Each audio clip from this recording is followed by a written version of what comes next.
அனைவருக்கும் இனிய வணக்கம். ஒரு குட்டி கதை. ஒரு இரவு 10 மணி ஒருவருடைய வீடு தட்டப்படுற சத்தம் கேட்குது. அந்த நபரும் வீடை திறக்கிறாரு. வீடை திறந்து பார்த்தோடனே ஒரு வயது முதிர்ந்தவர் நிற்கிறார். அந்த வயது முதிர்ந்தவர்கிட்ட அவர் கேட்குறாரு, என்ன வேணுங்கன்னு சொல்லிட்டு.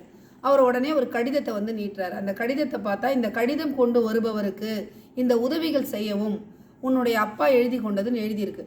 அந்த பையனும் பார்த்தான். சரின்னு சொல்லிட்டு என்ன பண்ணால், சரி வாங்கன்னு சொல்லி அவரை கூப்பிட்டு அவருக்கு தேவையான உணவு எல்லாமே கொடுத்து அவருக்கு அவர் படுக்க வச்சுட்டு, காலையில் நீங்கள் சொன்ன ஆஃபீஸ்க்கு நான் கூட்டிகிட்டு போகிறேன்னு சொல்லி அந்த பையன் சொன்னான்.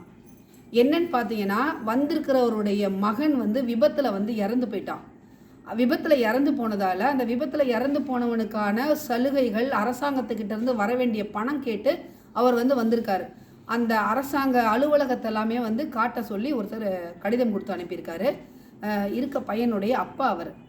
அதனால் சரின்னு சொல்லிட்டு தன் தந்தையை அனுப்பிய ஒருவர்னு சொல்கிறதால அவருக்கு எல்லா சகல வசதியுமே செய்து கொடுத்துட்டு, அடுத்த நாள் காலையில் விடிஞ்ச உடனே திரும்பவும் அவருக்கான சிற்றுண்டிகள் எல்லாமே சரி செய்து கொடுத்துட்டு திரும்ப அவரை அழைச்சிட்டு இவர் போகிறார் அந்த அரசு அலுவலகத்துக்கு. அந்த அரசு அலுவலகத்துக்கு போன உடனே அரசு அலுவலகம் திறப்பதற்கு நீண்ட நேரம் ஆகும். அதனால் அவர்கிட்ட இருக்கக்கூடிய அனைத்து சான்றிதழ்கள், விபத்து நடந்தது அதை பற்றி எல்லா சான்றிதழ்களுமே வாங்கிட்டு, நான் உங்களை 10 மணிக்கு பஸ் ஏற்றி விடுறேன், நீங்கள் போயிடுங்க, நீங்கள் ஊருக்கு போங்க, நான் எல்லா ஏற்பாடுகளுமே உங்களுக்கு செஞ்சு கொடுக்குறேன் அப்படின்னு சொல்லிட்டு அந்த பையன் சொல்கிறாரு.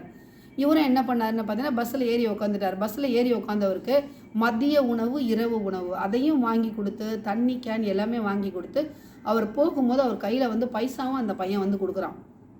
கொடுத்து முடிச்சுட்டு இறுதியாக ஒரு விஷயத்த சொல்கிறான். ஐயா, நீங்கள் தேடி வந்த நபர் நான் கிடையாது. அது பக்கத்து தெருவில் நீங்கள் யாரையும் தேடி வந்திருக்கீங்க. அது இருந்தாலும் நைட்டு 10 மணின்னும் போது உங்களை என்னால் அனுப்ப முடியாது. அதனால் உங்களுக்கான எல்லா உதவியுமே நான் செஞ்சிட்டேன்.